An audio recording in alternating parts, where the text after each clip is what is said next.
মধ্যে আছে পেঁয়াজের খোসা, রসুনের খোসা, কপির ডাঁটা কুচি কুচি করে কেটেছি, মটর শাকের আগাছাগুলো কুচি কুচি করে কেটেছি, পুরিয়ার শাকের শিকড় সবগুলো কুচি কুচি করে কেটেছি।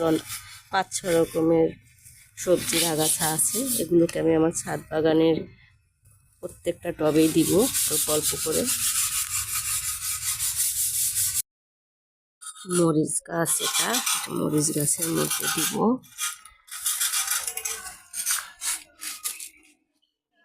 বেগুন গাছ, এই যে বেগুন ধরেছে আমার, ওগুলো বেগুন ধরেছে, এখানে দিব।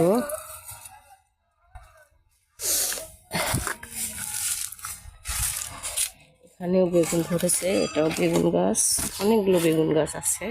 এই যে বেগুন ধরেছে,